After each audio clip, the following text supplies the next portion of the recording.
Reborn of magical boys episode 4। एक शख्स बस के अंदर आते हुए बोला, वेलकम वेलकम आर या कहून अक्ष और रूक्ष। अक्ष और रूक्ष ने उस शख्स की तरफ देखा जिसके होठों पर शैतानी मुस्कान थी।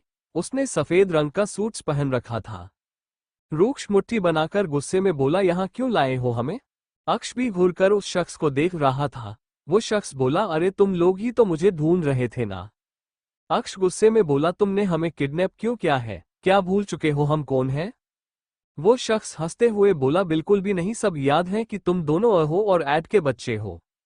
वो शख्स दांत पींचते हुए बोला, ये भी याद है कि इतने सालों से तुम्हारे बाप ने कैसे मेरे बेटे को दर्द दिया है और आज मार भी डाला। इसलिए मैं उस ऐड से बदला लूंगा। जैसे उसने मेरे बेटे को मार डाला वैसे ही मैं भी तुम दोनों को तड़पा तड़पा कर मार दूंगा। अक्ष उदासी से बोला, क्या फायदा, हमारे मरने पर उन्हें दर्द क्यों ही होगा? हम तो उनके असली बेटे हैं भी नहीं। वो शख्स हंसते हुए बोला, किसने कहा तुम दोनों उसके बच्चे नहीं हो? तुम उसी एडी का खून हो जिसने सालों पहले इस दुनिया को अपना बनाया था। क्या लगता है तुम दोनों की यह नीली गहरी आंखें किससे मिली है? ये बिजनेस माइंड किससे मिली है? यह एटीट्यूड किससे मिली है? गुस्सा रोब किससे मिली है? वो तुम दोनों के असली पिता है। अक्ष और रूक्ष ये सुनकर हैरान थे। अक्ष बोला, तो ये गलतफहमी। वो शख्स होठों पर तिरछी मुस्कान लिए बोला, 7 साल पहले। फ्लैशबैक, ठाकुर हवेली। एक लड़की बिस्तर पर सुकून से सो रही थी। उसके होठों पर मीठी सी मुस्कान थी। तभी एक 15 साल का बच्चा कमरे के अंदर आकर उस लड़की को उठाने की कोशिश करते हुए बोला, दी उठ जाऊं, सुबह हो चुकी है। वो लड़की अपना मुंह दूसरी तरफ कर वापस से सो गई। वो बच्चा वापस से उस लड़की को उठाने की कोशिश करने लगा, लेकिन वह लड़की उठने का नाम ही नहीं ले रही थी। वो बच्चा परेशान होकर बोला, दी आप भूल गई, आदि जीजू आने वाले हैं। ये सुनकर वो लड़की झट से उठकर वॉशरूम में चली गई। वो बच्चा सर हिलाकर वहां से चला गया। वो लड़की कुछ ही मिनट में तैयार होकर नीचे आ गई। उसे ऐसे तैयार होते देखकर धैर्य बोला, कहाँ जा रही हो प्रिंसेस? वो लड़की बोली, ऐसे ही घूमने। आन्या वहां आकर बोली, एडी इंडस्ट्रीज में। वो लड़की मुंह बनाकर बोली, मॉम। आन्या बोली, चलो आकर ब्रेकफास्ट कर लो। वो लड़की मुंह बनाकर बोली, नहीं करना। वो वहां से चली गई। धैर्य बोला, इस लड़की का कभी कुछ नहीं हो सकता। वो बच्चा बोला, सही कहा पापा, आपको पता है ऐसे तो आंख ही नहीं खुल रही थी। आदि का नाम सुनकर बिस्तर से उठ खड़ी हुई। आन्या उस बच्चे के सर पर चपेट लगाकर बोली, बस कर, तू तो अभी से गर्लफ्रेंड रखकर घूम रहा है, उसका क्या? सब पता है हमें। वो बच्चा सर सहलाते हुए बोला, आहा मम्मा, देखो ना पापा, मम्मा ने मुझे मारा। आन्या ने धैर्य को घुरकर देखा तो धैर्य कंधे उचकाते हुए बोला, इसमें मैं क्या कर सकता हूं बेटा?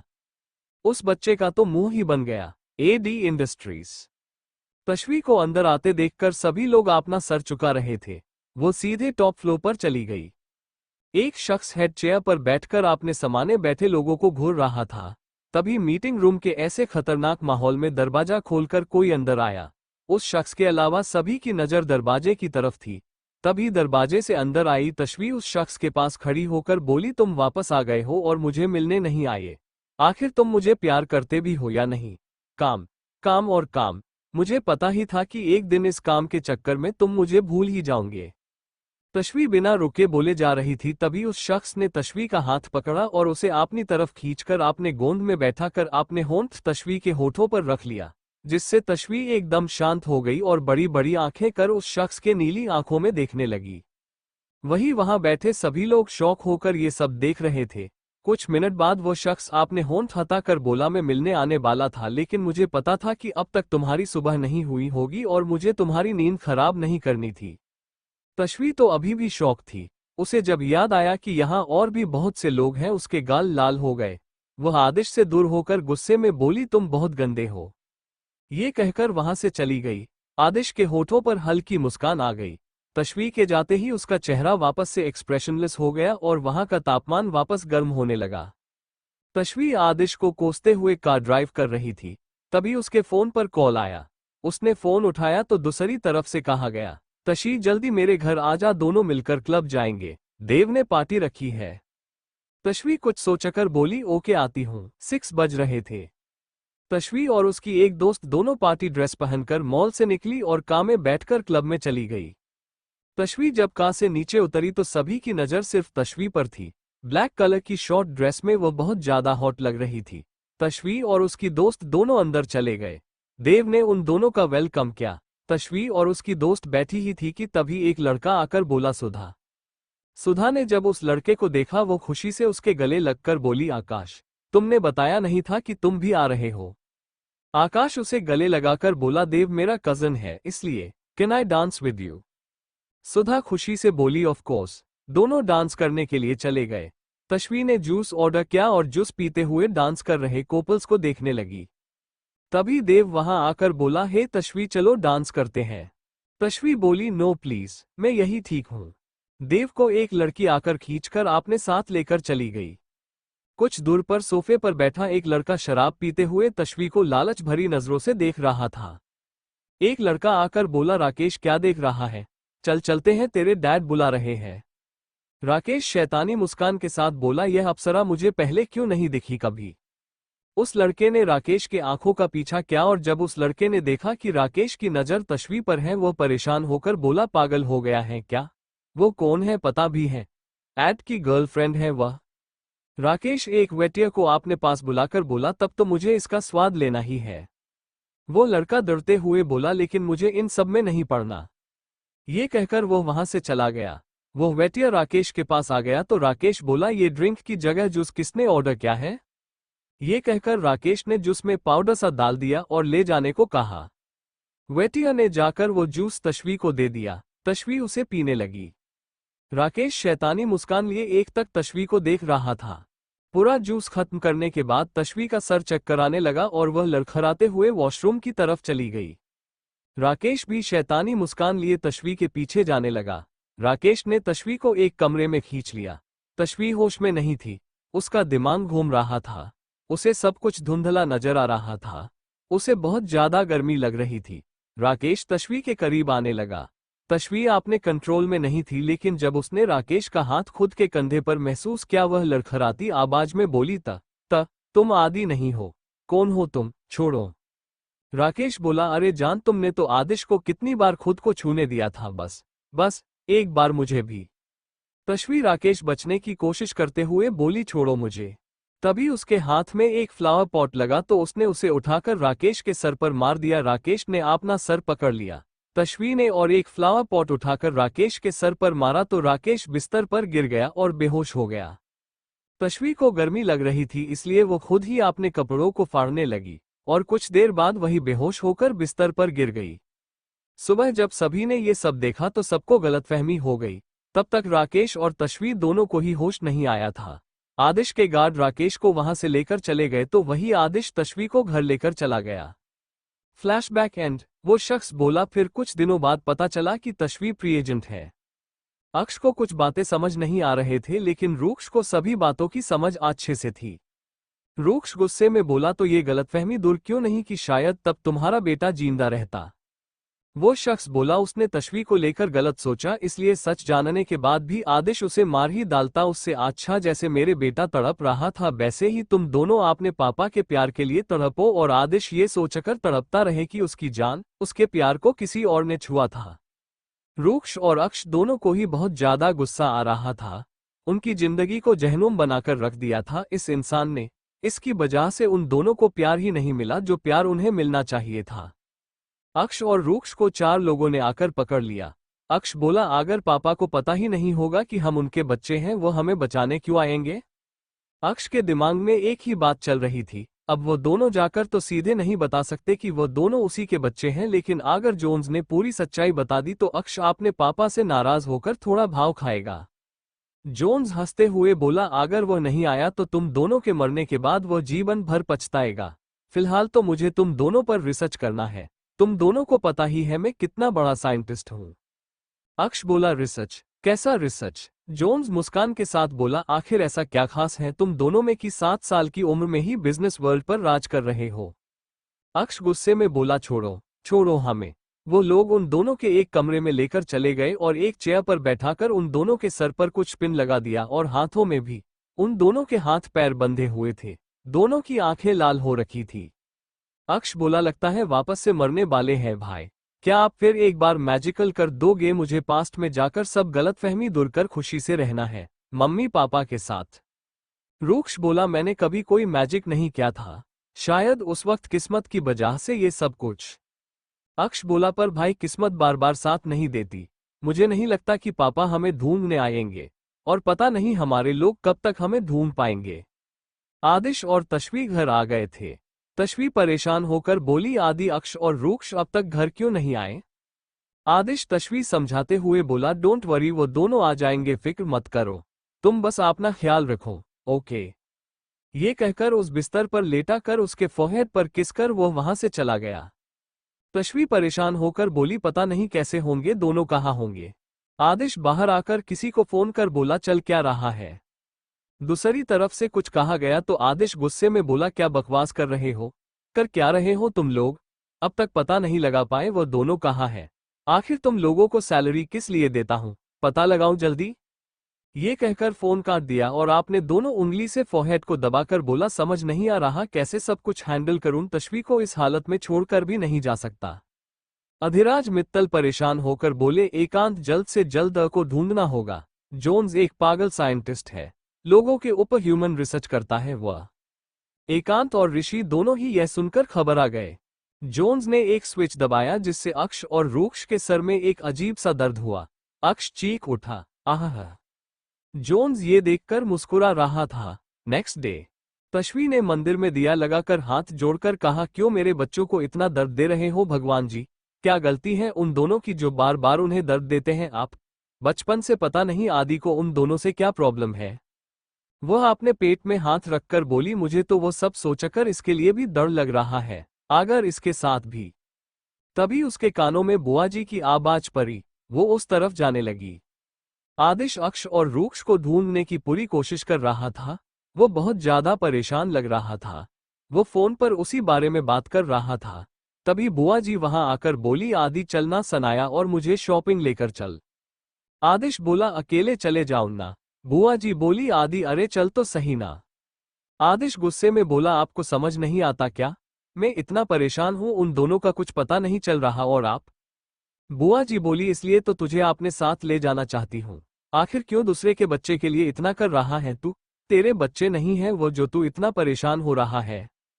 आदिश बोला जो भी हो अपना नाम दिया है उन्हें, बेटा मना है उन दोनों को भले प्यार ना क्या हो कभी लेकिन कभी नफरत भी नहीं किया है मैंने, और आपसे पहले भी कहा है मेरे मैटर्स से दूर रहा करें आप।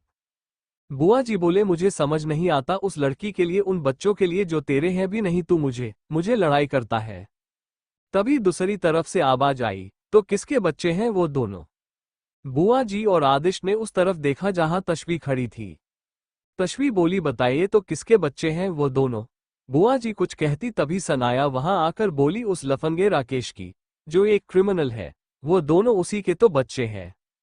तशवी ने एक जोरदार तमाशा सनाया के गाल पर मारा, वो एक तरफ झुक गई। बुआ जी ने आकर उसे कंधे पकड़कर तशवी से गुस्से में कहा तुम्हारी हिम्मत कैसे हुई मेरे बेटे को मरने की। तशवी दांत पीछते हुए बोला बकवास करेगी तो यही तो होगा ना। सनाया गुस्से में बोली बकवास नहीं कर रही मैं, उस रात क्लब में जो तू राकेश के साथ रात गुजार कर आई थी उसी का तो नतीजा है ना वो दोनों। तशवी वापस से उसके गाल पर एक जोरदार तमाशा लगा दिया और गुस्से में कहा बकवास बंद कर अपनी घटिया सोच आपन पास रख समझी। बुआ जी ये देखकर गुस्से में बोली ये लड़की ज्यादा इनोसेंट मत बन, उस दिन हम सब ने तुझे उस राकेश के साथ देखा था, आदिश ने भी। ये सुनकर तशवी हैरान होकर आदिश को देखता है जो नजरें छुरा रहा था। तशवी उसके सामने खड़ी होकर बोली तो तुम इसलिए उन दोनों से नफरत करते थे, अगर यकीन ही नहीं था तो शादी क्यों की मुझे। आदिश तशवी को कंधे से पकड़कर बोली तशु ऐसा नहीं है, मुझे पूरा विश्वास था इसलिए तो शादी की। तशवी आदिश का हाथ झटक कर बोली अब यह मीठी मीठी बातें मत करो, मुझे तुमने सोचा भी कैसे कि मैं। तशवी वहां से जाने लगी तो आदिश ने उसका हाथ पकड़कर कहा मुझे पता है मुझे गलती हो गई, मुझे सब कुछ पता करना चाहिए था, प्लीज मुझे माफ कर दो।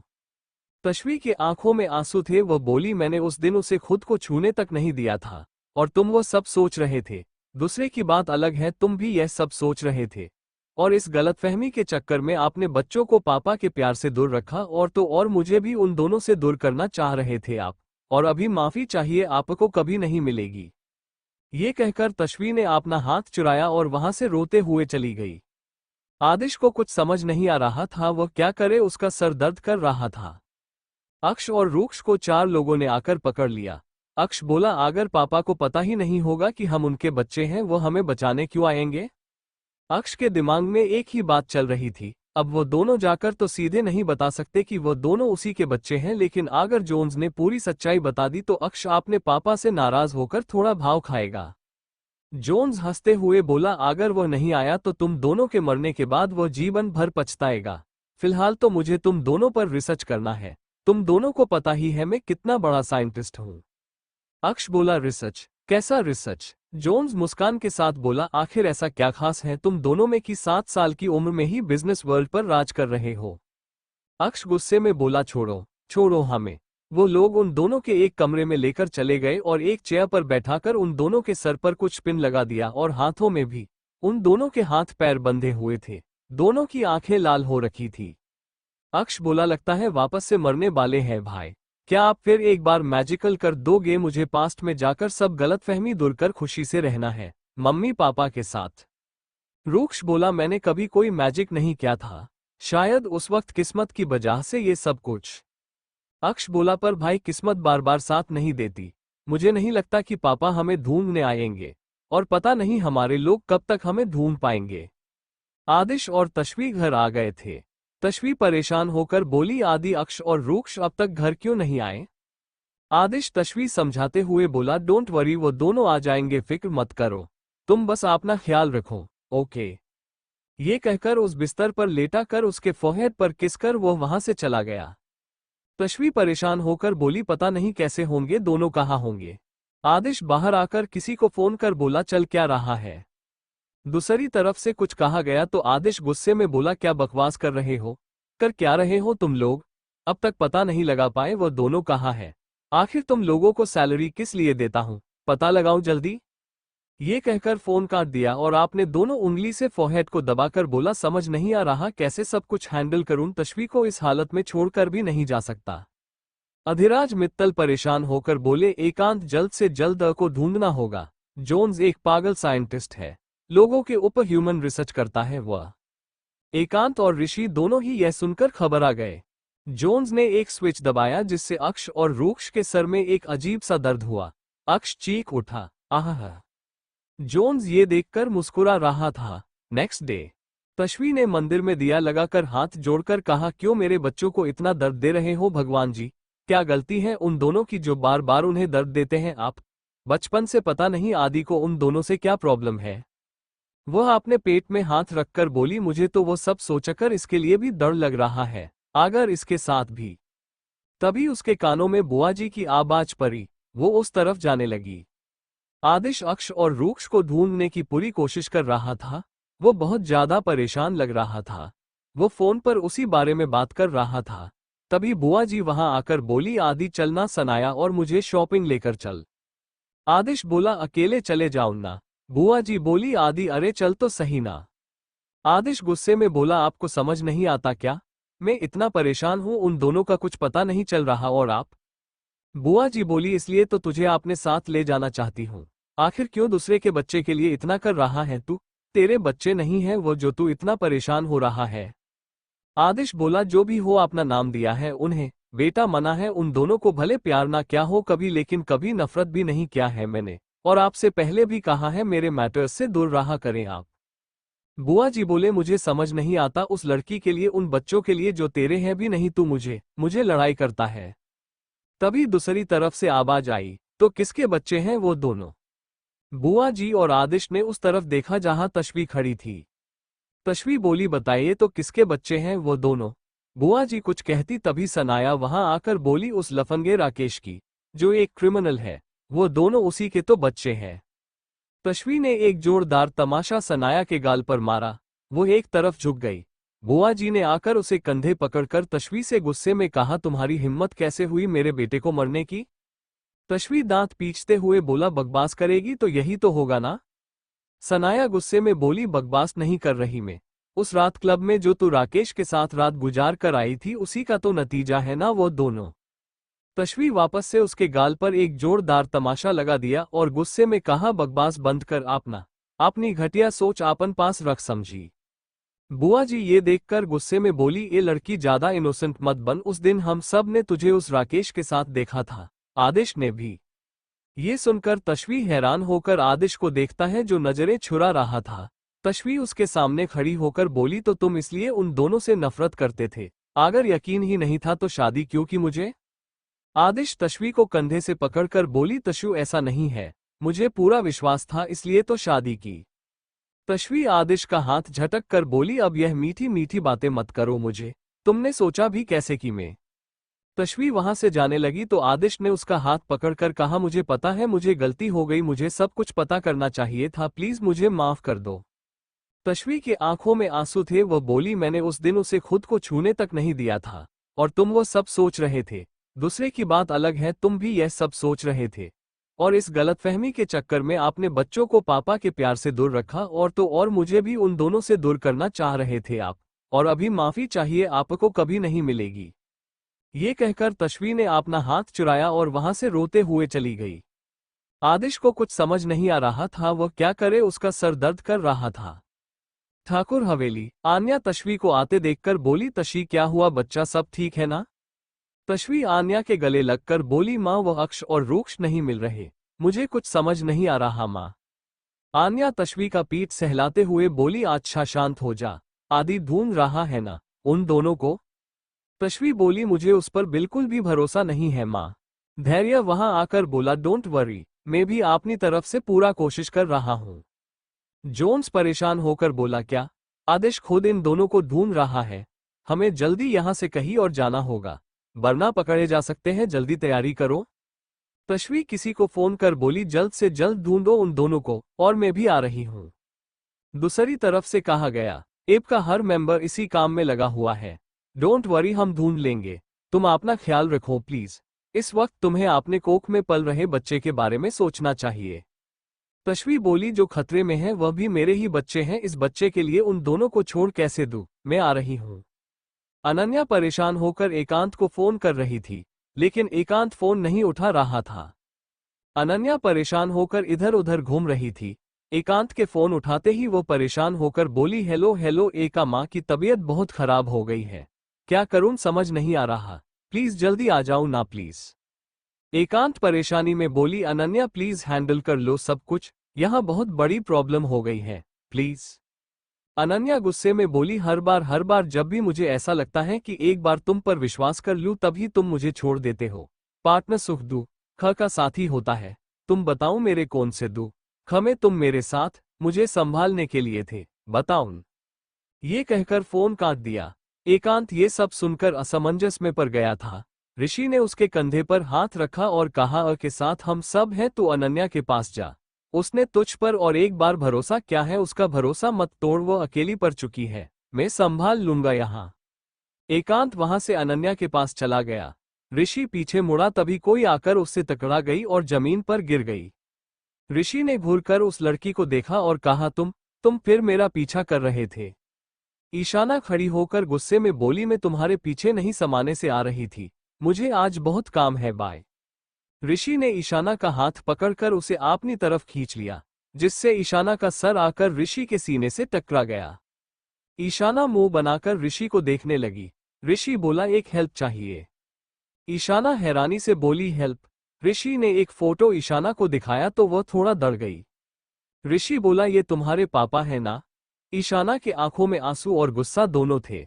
वो बोली, यह घटिया इंसान कभी मेरे पापा नहीं हो सकता। ईशाना जाने लगी तो ऋषि बोला, इसके बारे में कुछ बता सकती हो तुम्हें याद है वो दोनों बच्चे? ईशाना ने सवालिया नजरों से ऋषि को देखा। ऋषि बोला, वो दोनों आदिश देशवाल के बेटे थे, तुम्हारे पापा ने उन दोनों को किडनैप कर लिया है। ईशाना ये सुनकर हैरान थी। पहले उसे लगता था कि उसके पापा एक बहुत अच्छे इंसान हैं, लेकिन 4 साल पहले जब उस इंसान ने अपने ही बीवी को अपने रिसर्च के लिए मार डाला था तब ही उसने वो घर छोड़ दिया था और एक अनाथालय में रहने लगी थी, और आज वापस से 2 मासूमों के ऊपर उसके पापा रिसर्च कर रहे हैं, मतलब उन दोनों की जान खतरे में है। ये सोचकर उसने हाँ में सर हिला दिया। ऋषि को एक उम्मीद मिल गई थी, उसके होठों पर हल्की मुस्कान आ गई थी, जिसे देखकर ईशाना को बहुत ज्यादा अच्छा महसूस हुआ। ईशाना ऋषि को एक जंगल की तरफ लेकर चली गई। ईशाना ने नीचे उतरकर इधर उधर देखा, तभी उसकी नजर दूर आसमान में उड़ रहे शॉपर पर गई। वो बोली, भाग गए वह। ऋषि का दिमाग वापस से खराब हो गया। 5 महीने बाद सभी लोग अभी भी अक्ष और रूक्ष को ढूंढ रहे थे। इन 5 महीने में बहुत कुछ हो चुका था। एकांत और अनन्या साथ मिलकर काम कर रहे थे। वो दोनों वापस से साथ हो चुके थे क्योंकि अनन्या को पता चल चुका था कि एकांत ने उसे उसके पापा के कहने पर छोड़ा था। वही ईशाना ऋषि की मदद कर रही थी जोन्स को ढूंढने में। उसे इतनी भी जगह पता था, वो सब कुछ ऋषि को बता रही थी। ऐसे बहुत बार जोन्स उनके हाथ आते आते बच गया था। इन 5 महीनों में आदिश और तश्वी एक बार भी नहीं मिले थे, ना एक दूसरे को देखा था, ना बात क्या था। देशवाल हवेली। आदिश गुस्से में बोला, आखिर और कितना टाइम लगेगा? सनाया आदिश के पास आकर बोली, आदि क्यों टाइम वेस्टेड कर रहे हो? 5 महीने हो गए हैं, अब तक तो वह दोनों मर चुके। सनाया दर्द से चीख उठी। फर्श पर खून टपकने लगे। सनाया ने अपने कंधे की तरफ देखा जहां से खून निकल रहा था। तभी बुआ जी उसके पास आ गई। वो बोली, यह क्या कर दिया तूने आदि? आदिश गन को वापस रखकर बोला, वो दोनों आदिश देशवाल के बच्चे हैं, इतनी आसानी से मरने वालों में से बिल्कुल भी नहीं है। बुआ जी गुस्से में बोली, अब जब पता चला है कि वह दोनों तेरे बेटे हैं इसलिए इतनी फिक्र कर रहा है उनकी।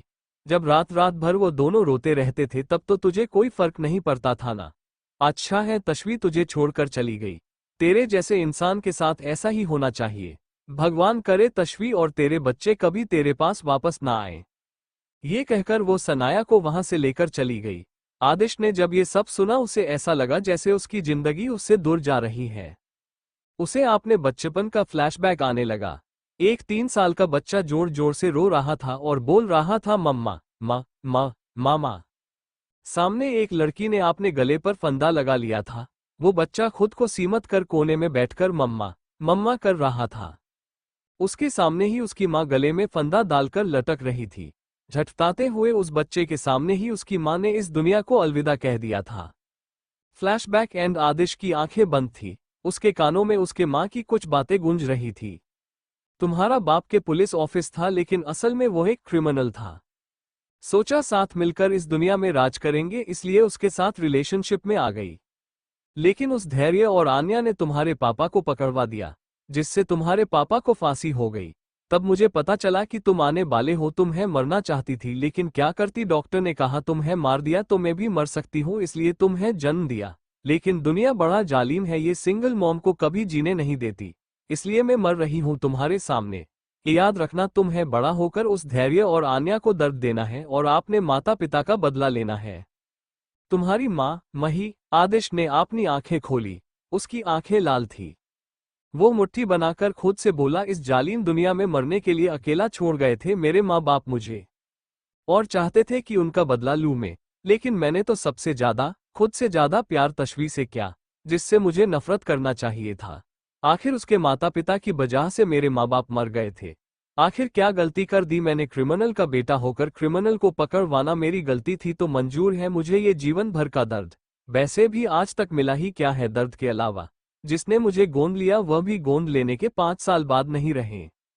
एक आइलैंड में एक हवेली के अंदर एक रूम, चारों तरफ मशीन से घिरा हुआ। बीच में अक्ष और रूक्ष को बिस्तर पर लेटा कर रखा गया था। वो टिट टिट करके आवाज आ रही थी। जोन्स व्हाइट कलर का कोट पहनकर, आंखों में ग्लास और मुझे पर मास्क लगाकर वो दवाई बना रहा था। अक्ष और रूक्ष के शरीर से खून धीरे धीरे कर निकाला जा रहा था। 1-2 लैपटॉप पर उनके ब्रेन्स के फोटोज घूम रहे थे। अक्ष और रूक्ष के चेहरे पीले पड़ चुके थे। उन दोनों की आंखें बंद थी। जोन्स हाथों में एक ग्रीन कलर का लिक्विड लेकर खुशी से बोला, इट्स वर्क, इट्स वर्क। बस कुछ देर और मैं एक ऐसे बच्चे को तैयार करूंगा जो उन दोनों के दिमाग से मिलकर इन दोनों से भी ज्यादा स्मार्ट बनेगा। इट्स वर्क, में दुनिया जीत लूंगा अब।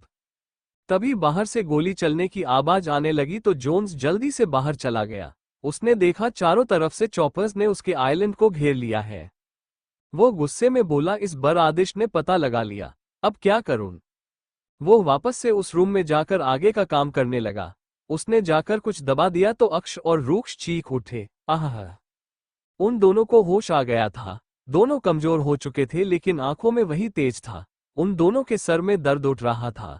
अक्ष आपने कमजोर आवाज में कठोरता लाकर बोला, छोड़ो हमें, वरना तुम्हारे साथ क्या होगा ये कोई नहीं जानता। रूक्ष धीमी आवाज में बोला, पापा आ चुके हैं। अक्ष ने हैरानी से रूक्ष को देखा। तभी उस कमरे का दरवाजा छोर से खुला और सामने आदिश खड़ा था। जोन्स पीछे की तरफ जा रहा था। उसने एक लिक्विड आदिश के ऊपर फेंका, लेकिन आदिश आसानी से उससे बचकर जोन्स के चेहरे को ही एक लिक्विड के अंदर डाल दिया। वो चीखने लगा। उसका चेहरा जल चुका था और उसकी आंखें भी जल चुकी थी। आदिश गुस्से में बोला, तेरी हिम्मत कैसे हुई मेरे बच्चों को दर्द देने की? आदिश देशवाल के बच्चे को मारेगा तू? रूक्ष और अक्ष ने भी कुछ भी कर अपने हाथों से वो सुई और सर से उस हेडबैंड को हटा लिया था। उन दोनों को चक्कर आ रहे थे। आदिश उसे खींचकर बाहर लेकर चला गया और जमीन पर फेंक दिया। तभी और भी जोन्स के गार्ड्स उस पर हमला करने आए। तशवी और उसकी टीम भी वहां पहुंच चुकी थी। जोन्स के लोग भी कम नहीं हो रहे थे, उसके लोग तो बढ़ते जा रहे थे। आदिश ने जब तशवी को वहां देखा, वो एक पल के लिए सब कुछ भूल ही गया था। पूरे 5 महीने बाद उसने उसे देखा था। तशवी ने ऐसे ड्रेस अप किया था कि कोई उसे देखकर यह बता भी ना पाया कि वो प्रेग्नेंट है। वो गन्स चला रही थी। उसने पूरी तरह अपने कोख में पल रहे बच्चे को प्रोटेक्ट करने के लिए भी सब कुछ प्लान करके रखा था। तभी एक गोली आकर आदिश के पीठ पर लगी, लेकिन उसके मुंह से आह तक नहीं निकला। उसने अपने ऊपर गोली चलाई, ये इंसान को मारा, फिर वापस तशवी की तरफ देखा। तशवी को इस बारे में पता तो नहीं चला, लेकिन पता नहीं क्यों उसके दिल में एक घबराहट जरूर हुई। उसने एक नज़र आदिश को देखा तो आदिश की पीठ उसकी तरफ थी, लेकिन आदिश का शर्ट ब्लैक होने की वजह से खून का पता नहीं चल रहा था। अक्ष और रूक्ष भी लड़खड़ाते हुए बाहर आ गए थे। रूक्ष ने जब देखा कि तशवी भी फाइट कर रही है, उसकी आंखें छोटी हो गई। उसे पता था कि इस हालत में तशवी को आराम की जरूरत है। उसे खुद भी गुस्सा आ रहा था कि उसकी वजह से उसकी मां को इतना दर्द उठाना पड़ रहा है। अक्ष और रूक्ष की नज़र जब तशवी के पीछे खड़े उन दो लोगों पर गई, उन दोनों ने वहां के गार्ड से पलक झपकते ही गन्स छीनकर उन दोनों शख्स को मार डाला। तशवी ने हैरानी से सामने देखा। अक्ष और रूक्ष के होठों में गन्स देखकर वह हैरान रह गई। तभी की टीम भी वहां पहुंच गई, जो देखकर तशवी को समझने में देर नहीं लगा कि यहाँ चल क्या रहा है, आखिर वो दोनों हैं कौन। तभी उसकी पलकें भारी होने लगी, वो गिरती। तभी आदिश ने उसे घुटनों के बल बैठकर गोंद में उठा लिया। आदिश परेशान होकर बोला, तशु तशु। अक्ष और रूक्ष उन दोनों के पास आ गए और एक दोनों को प्रोटेक्ट करने में लग गए। अक्ष बोला, पापा हमें हॉस्पिटल चलना चाहिए। आदिश ने हाँ कहा। उठने की कोशिश की तो उसके पीठ पर तेज दर्द हुआ और वह वापस बैठ गया, लेकिन फिर कोशिश कर खड़ा हुआ। अक्ष और रूक्ष भी उन दोनों के साथ वहां से जाने लगे और जाकर जेट में बैठ गए। सभी आपने आपने चौपर में बैठ गए। अक्ष और रूक्ष ने जाते हुए ऋषि और एकांत को देखा तो एकांत और ऋषि ने पलकें झपका दी। ऋषि और एकांत भी जाकर जेट में बैठ गए। सभी चौपर वहां से उड़ने लगे। तभी ऋषि और एकांत ने उस आइलैंड में कुछ फेंका और वहां एक ब्लास्ट हो गया। देखते ही देखते आइलैंड तबाह हो गया था। वो जेट एआर का था, जिसमें मेडिकल रूम के साथ डॉक्टर्स भी थे, जिसने तशवी को चेक किया और कहा डोंट वरी, बस ज्यादा स्ट्रेस लेने की वजह से बेहोश हो गई थी और प्रेगनेंसी में तो यह आम बात है। आदिश कंफ्यूज्ड होकर बोला, प्रेगनेंसी? डॉक्टर बोली, ऑफ कोर्स, आपको पता नहीं है? आदिश को समझ नहीं आ रहा था कि वह खुश हो या दुखी। आखिर इतनी बड़ी बात तशवी ने उससे छुपाई थी। क्या इतनी नफरत हो गई है तशवी को उससे?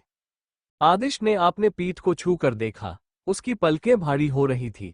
उसने सोफे पर अपना सर टिकाकर आंखें बंद कर लिया। ईशाना की नजर आदिश के बैठे सफेद सोफे पर लगे खून पर गई और वो परेशान होकर बोली, खून? रूक्ष और अक्ष ने जब ये देखा, दोनों परेशान होकर बोले, पापा को गोली लगी थी? डॉक्टर ने जल्दी से आदिश का इलाज शुरू किया। अक्ष वही बैठकर अपने माता पिता के होश में आने का इंतजार करने लगा। रूक्ष दूसरे कमरे में चला गया तो वहां एकांत और ऋषि रूक्ष को आते देखकर खड़े होकर सर झुकाकर बोले, सॉरी लीडर, हमने इतना टाइम लगा दिया। रूक्ष जाकर सोफे में बैठ गया तो अनन्या बोली, तशी कैसी है? रूक्ष कोल्ड वॉइस में बोला, बेहोश है। अनन्या का तो मुंह ही बन गया, भला क्या ये कोई जवाब होता है? अक्ष कमजोरी की वजह से वही बैठे बैठे सो गया। तशवी को धीरे धीरे होश आने लगा। उसकी नजर पहले तो अक्ष पर गई, जिसका चेहरा पीला पड़ चुका था। तशवी ने उसके सर को सहलाया, तभी उसे याद आया कि कैसे उसके मासूमियत भरे चेहरे पर खौफ था और उसके कोमल हाथों में गंज था। तभी ईशाना बोली, आपको होश आ गया? आप ठीक है ना? तशवी ने ईशाना को ध्यान से देखा, लेकिन उसे वो चेहरा कहीं देखा हुआ नहीं लग रहा था। ईशाना मुस्कान के साथ बोली, मैं ऋषि ओबरॉय की गर्लफ्रेंड हूं और जोन्स की बेटी भी। तश्वी यह सुनकर हैरान थी, तभी उसकी नजर आदिश पर गई जो बेहोश था। ईशाना तश्वी के नजरों का पीछा कर बोली, इन्हें गोली लगी थी, इनको गहरी चोट लगी थी, फिर भी अपना दर्द भूलकर वो सिर्फ आपकी फिक्र कर रहे थे। सच में आप बहुत लकी हैं जो इतना प्यार करने वाला पति और बच्चे मिले हैं। तश्वी की आंखों में आंसू थे। वो बोली, कहा कि लकी हूं मैं, आपने पति और बच्चों को हमेशा खून बहाते देख रही हूं मैं। आदि तो आदि, मेरे बच्चों ने भी मुझे धोखा दे दिया, क्या ये प्यार है इनका? ईशाना ये सुनकर हैरान थी। आदिश ने जब धीरे धीरे अपनी आंखें खोले, उसकी नजरें तश्वी के नजरों से जा टकराई। वहां उन दोनों और अक्ष के अलावा कोई नहीं था। अक्ष अभी भी नींद में था। आदिश से नजरें मिलते ही तश्वी ने अपनी नजरें छुड़ा ली। आदिश आच्छे से बैठकर बोला, तुमने मुझे ये बात छुपाई क्यों? तश्वी बिना आदिश की तरफ देखे बोली, मुझे नहीं बताना था इसलिए नहीं बताया। आदिश आंखें छोटी कर बोला, ऐसा क्यों? आखिर ऐसा भी क्या कर लिया मैंने? तश्वी बोली, तुमने नहीं, मैंने गलती कर दी तुमसे प्यार करके। आदिश गुस्से में बोला, आखिर मेरी गलती क्या थी? मैंने कभी तुम्हें ब्लेम नहीं किया कि तुमने मुझे उस राकेश के साथ मिलकर धोखा दिया है। तश्वी बोली, तो मैं तुम्हारा शुक्रगुजार रहूं? आदिश बोला, मैंने ऐसा कब कहा?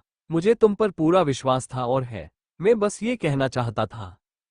तश्वी बोली, विश्वास करने के साथ साथ पूरा सच भी पता लगा लेते तो शायद आज हम पूरा परिवार साथ होते। तुम सोच भी पा रहे हो, नफरत करते थे तुम अपने ही बच्चों से, मरना चाहते थे तुम उन्हें। आदिश गुस्से में बोला, हाँ मान लिया कि मुझे सच पता करना चाहिए था, लेकिन अब कुछ बिगड़ा थोड़ी है।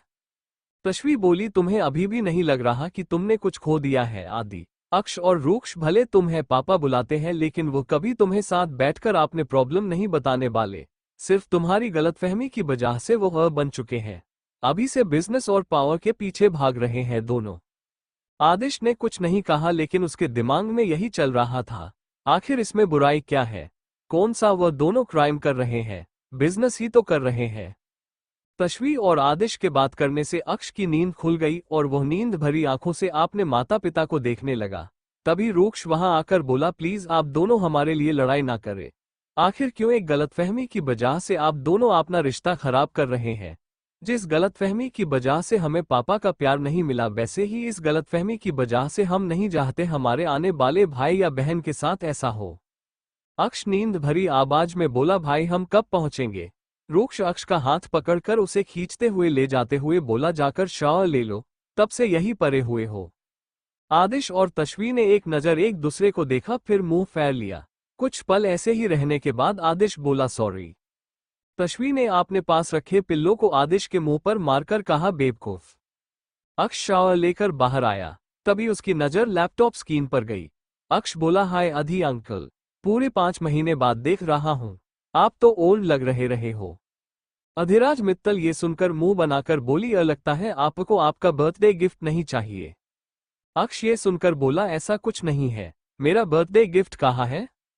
रूक्ष जो सोफे पर बैठा हुआ था वो कोल्ड वॉइस में बोला, तुम्हें भूख नहीं लगी है? अक्ष बोला, लगी है ना, ये कहकर सोफे पर बैठ गया। कुछ ही देर में जेट आकर देशवाल हवेली के सामने उतरी। अक्ष उछल उछल कर नीचे आ गया और हवेली को देखकर मन में बोला, आज इस हवेली को देखकर अपना अपना लग रहा है। आखिर यह सच में ये हमारा घर है, हमारा अपना घर है। आदिश तश्वी का पूरा ख्याल रख रहा था, लेकिन अभी भी तश्वी आदिश से गुस्सा थी। रूक्ष भी उनके पीछे पीछे आने लगा। अक्ष भागकर हवेली के अंदर चला गया। सनाया और बुआ जी ने जब उसे अंदर आते देखा, दोनों ही हैरान हो गए। उन दोनों को लगा था ये दोनों मर चुके होंगे। अक्ष उछलकर आकर सोफे के ऊपर चढ़कर कूदने लगा।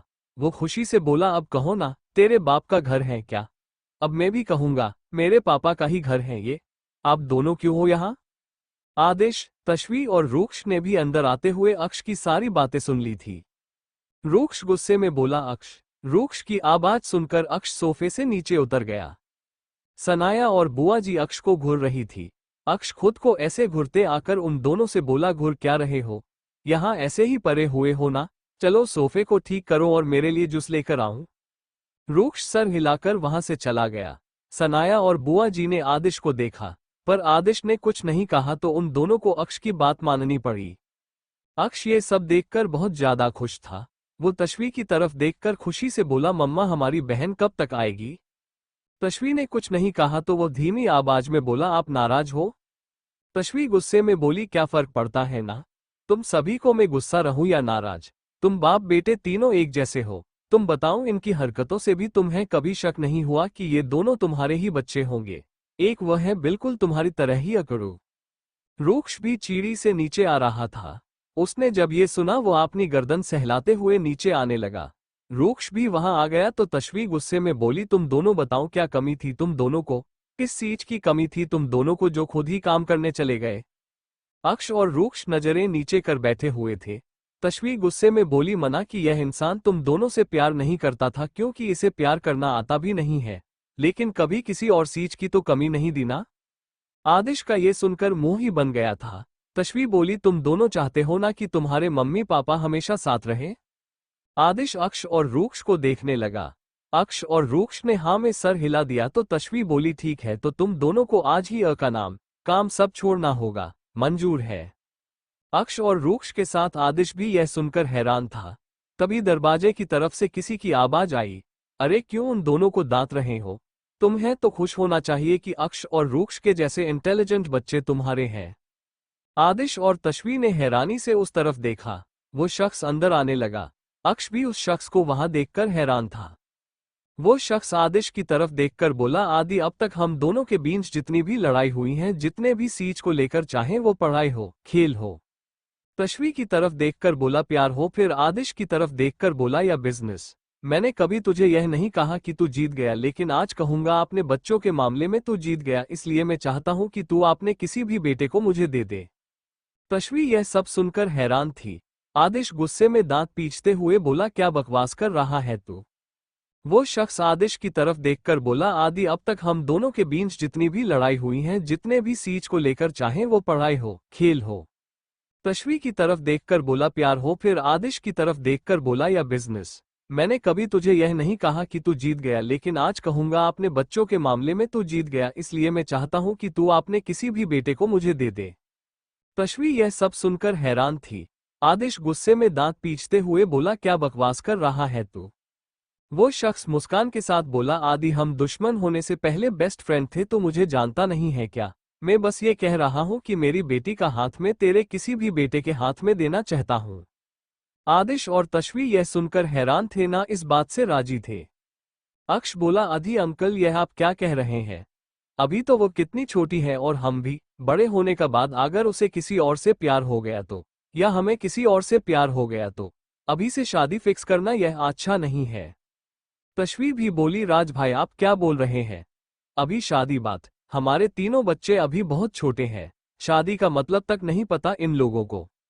आदिश बोला, मुझे भी यह ठीक नहीं लग रहा। रूक्ष जो सोफे पर शांत बैठा हुआ था, वो कोल्ड वॉइस में बोला, मुझे क्या मिलेगा? ये सुनकर जहां अधिराज मित्तल खुश हो गया, आदिश, अक्ष और तश्वी हैरान हो गए।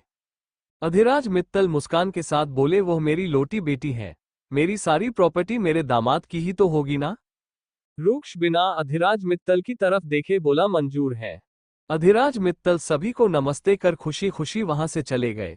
अक्ष रूक्ष से बोला, यह आपने क्या कर दिया भाई? बड़े होने के बाद आपको किसी और से प्यार हो गया तो उसे किसी और से प्यार? रूक्ष कोल्ड वॉइस में बोला, मुझे इन सब से कोई लेना देना नहीं है। वो जाने लगा, तभी तश्वी गुस्से में बोली, रूक्ष, ये कैसी बेवकूफी है? हर चीज बिजनेस नहीं होता, अभी के अभी मना करो उन्हें। रूक्ष बोला, नहीं। तश्वी गुस्से में बोली, पैसे और पावर के पीछे अभी से पागल हो गए हो तुम? दुनिया में उसके अलावा भी बहुत कुछ होता है। रूक्ष ने कुछ नहीं कहा तो तश्वी गुस्से में बोली, ठीक है, तुम्हें अपनी मनमानी ही करनी है तो मेरे नजरों के सामने मत रहना, चले जाओ यहां से। रूक्ष बिना कुछ बोले हवेली से बाहर जाने लगा, जो देखकर आदिश भी हैरान था। तश्वी उसे जाते हुए देख पा रही थी। अक्ष असमंजस में पड़ चुका था। पल भर की खुशियां उससे पल भर में छीन गई थी। उसने अपने माता पिता को देखा, फिर अपने भाई को। अक्ष तश्वी की तरफ देखकर उसके आंखों में आंसू थे। वो बोला, सॉरी मॉम। वो रूक्ष के पीछे जाते अपने आंसू पोंछते हुए रूक्ष को आवाज देते हुए बोला, भाई, मेरे लिए तो रुको, आप अपने पूंछ को कैसे भूल सकते हो? तश्वी सर पर हाथ रखकर सोफे पर बैठ गई और रोने लगी। आदिश तश्वी को संभालने की कोशिश कर रहा था। सनाया और बुआ जी ने जब ये सब कुछ सुना और देखा, वो दोनों खुश हो गई। एकांत ने दरवाजा नॉक किया तो सामने से मुस्कान के साथ अनन्या ने दरवाजा खोला और एकांत को गले लगा लिया। एकांत परेशान था, वही अनन्या बहुत ज्यादा खुश थी। अनन्या ने जब एकांत को परेशान देखा वो बोली क्या हुआ? एकांत बोला ने घर छोड़ दिया है। अनन्या परेशान होकर बोली क्या? लेकिन क्यों? अभी तो पूरा परिवार साथ हुआ था। एकांत ने सभी बातें अनन्या को बता दी तो अनन्या भी परेशान होगी। एकांत बोला अच्छा तुम बहुत खुश लग रही थी। अनन्या को जब वह बात याद आई उसने एक कागज को एकांत के हाथ में रख दिया। उसे देखकर एकांत खुशी से बोला मैं डैड बनने वाला हूं। अनन्या ने हाँ में सर हिला दिया तो एकांत ने अनन्या को गले लगा लिया। उसकी नज़र सामने अनन्या के मां की फोटो पर गई जीन्स पर माला लगा हुआ था। अनन्या के मां के मरने के 15 दिन पहले अनन्या और एकांत ने कोर्ट मैरिड किया था। उनके ही कहने पर ईशाना अपनी मां के फोटो को हाथ में लेकर रो रही थी। उसे अपने मां की बहुत ज्यादा याद आ रही थी। तभी ऋषि वहां आ गया। ऋषि ने जब ईशाना को रोते देखा उसे बहुत ज्यादा बुरा लगा। कुछ सोचकर वो घुटनों के बल बैठ गया। ईशाना ने हैरानी से ऋषि को देखा। ऋषि मुस्कान के साथ बोला डार्लिंग मुझे तुम्हें कुछ कहना है। ईशाना ने हैरानी से ऋषि को देखा तो ऋषि मुस्कान के साथ बोला क्या तुम मुझे प्यार करोगी? ईशाना आंखें छोटी कर ऋषि को देखती है फिर पिल्लो लेकर उसे मारने लगी। ऋषि हंसते हुए बोला मेरा मतलब जिंदगी भर। ईशाना फिर उसे मारने लगी तो ऋषि ने उसका हाथ पकड़कर उस बिस्तर पर लेटा दिया और उसके करीब आने लगा। ईशाना थूक निगलने लगी तो ऋषि के होठों पर मुस्कान आ गई। वो बोला चलो ना करते हैं। ईशाना हैरान से बोली क्या? उसकी सांसें जैसे चलना ही बंद हो गई थी। उसके गाल लाल हो चुके थे। ऋषि मुस्कान के साथ बोला शादी। ईशाना आंखें बड़ी बड़ी कर ऋषि को देखने लगी। ऋषि बोला एक मिनट तुम क्या सोच रही थी? ईशाना उसे धक्का देकर बोली कुछ नहीं। ये कहकर वह जाने लगी। ऋषि उसे चिढ़ाते हुए बोला झूठ मत बोलो। तभी उसके फोन में कॉल आया तो वो बालकनी की तरफ चला गया। साल साल करके सालों बीत गए। इन सालों में बहुत कुछ बदला लेकिन इन सालों में अक्ष और रूक्ष अपने घर वापस नहीं आए। देशवाल हवेली में बहुत कुछ बदल चुका था। सनाया अब वहां नहीं रहती थी। बुआ जी अभी भी कुछ ना कुछ प्लानिंग करती रहती थी। आदिश और तश्वी की लाइफ में और भी कोई आ चुका था जो पूरे हवेली राज करती थी। देशवाल हवेली। तश्वी सोफे पर बैठकर अनन्या से बात कर रही थी। तश्वी बोली एकंशी कैसी है? अनन्या गहरी सांस लेकर बोली पूछो मत, एक नंबर की शैतान हो गई है। तश्वी मुस्कान के साथ बोली बच्ची है शैतानी तो करेगी। वो थोड़ा उदास होकर बोली और वो दोनों? अनन्या बोली आखिर कब तक उन दोनों की खबर मुझे लेती रहोगी? कभी उन दोनों को फोन भी कर लिया करो। बच्चे थे तब, किसी चीज की समझ नहीं थी इसलिए। तश्वी दूसरी तरह देखते हुए बोली उन दोनों को कभी मेरी याद नहीं आई तो मैं क्यों? अनन्या बोली क्यों इतना कठोर बन रही है तशी? एक पल नहीं गुजरा होगा उन दोनों का जब उन दोनों ने तुझे याद नहीं किया होगा। तश्वी बोली छोड़ वो सब, ये बता कैसे हैं दोनों? अनन्या मुस्कान के साथ बोली बिंदास। अक्ष बहुत ज्यादा मस्ती करता है। परसों ही आपने भाई की स्पोर्ट्स कार लेकर कार रेसिंग में भाग लिया था, जीत गया, लेकिन आपने भाई के करोड़ों के का सत्यानाश कर डाला। करोड़ों के का को तोड़कर लाख का इनाम लेकर आया तेरा बेटा और जाकर गार्ड से कंप्लेन कर रहा था कि उसके भाई ने जीतने पर उसे शाबाशी नहीं दी। तश्वी अनन्या के बातों को ध्यान से सुन रही थी। अनन्या उसकी बातें करने में खोई हुई थी। तभी अनन्या के फोन पर कॉल आया। अक्ष का कॉल आते देखकर अनन्या तश्वी से बोली अक्ष कॉल है, रुक मैं स्पीकर पर रखती हूँ। अक्ष ने कॉल उठाते ही कहा हेलो मासी। तश्वी ने जब अक्ष की आवाज सुनी उसकी आंखों में आंसू आ गए। ना जाने कितने सालों बाद वह अपने बेटे की आवाज सुन रही थी। उसका दिल अंदर से रो रहा था। उसका मन कर रहा था कि वह अक्ष से बात करे, उसे आने के लिए कहें और उसे पहले की तरह गले से लगा ले। पता नहीं ये दुनिया कब खत्म होगी। अनन्या बोली हाँ बोल। अक्ष बोला मासी टॉप सीक्रेट है, मुझे कानों कान पता चला है भाई इंडिया जा रहे हैं किसी प्रोजेक्ट के सिलसिले में। मुझे यकीन है आपने भ्राता श्री पर वो मुझे लेकर बिल्कुल भी जाने नहीं देने वाले, इसलिए मैं सोच रहा था मैं डिक्की में चुप कर उनके साथ आ जाऊं। अनन्या बोली अच्छा आपने जेट की डिक्की में चुप कर आएगा? अक्ष बोला ओ हाँ ये तो मैंने सोचा ही नहीं। अनन्या ने अपना सर हिला दिया। अनन्या बोली अच्छा सुन, तू इंडिया आएगा तो तशी से मिलने। तभी दूसरी तरफ से रूक्ष की गुस्से भरी आवाज सुनाई देने लगी। अक्ष ने फोन को पीछे रख लिया। तश्वी ने रूक्ष की आवाज सुनकर धीमी आवाज में कहा रूक्ष। दूसरी तरफ से रूक्ष की गुस्से भरी आवाज आने लगी अक्षु तुम वापस कॉलेज गए थे? अक्ष बोला वो हाँ वह। रूक्ष बोला किस खुशी में? अक्ष झूठी मुस्कान के साथ बोला कॉलेज किस लिए जाते हैं भाई, पढ़ने के लिए। रूक्ष गुस्से में बोला अच्छा। अक्ष ने हाँ में सर हिला दिया तो रूक्ष गुस्से में बोला वह तुम्हारा कॉलेज है नहीं ना, गर्ल्स कॉलेज में पढ़ते हो तुम। अक्ष बोला क्या भाई, मैं तो आपने लिए गर्लफ्रेंड ढूंढने गई थी, आप क्या मेरी भी शादी बिजनेस के लिए करवाने का सोच रहे हो।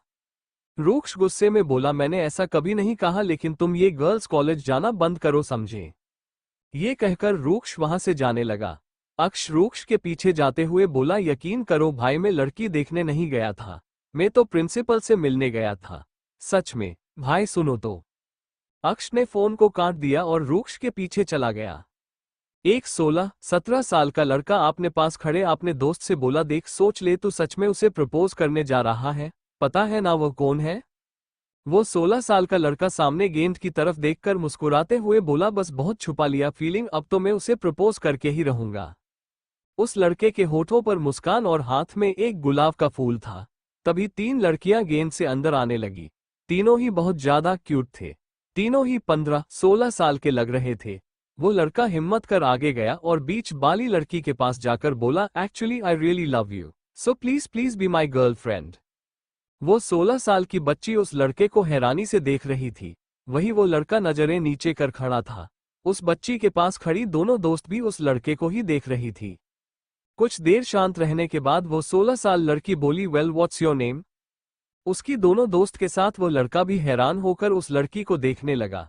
उस लड़के के दोस्त दूर खड़े ये सुनकर मुंह दबाकर हंस रहे थे, क्योंकि यह लड़का कोई खास नहीं था। आज तक यही तो हो रहा था हर लड़के साथ जिसने इस लड़की को प्रपोज किया था।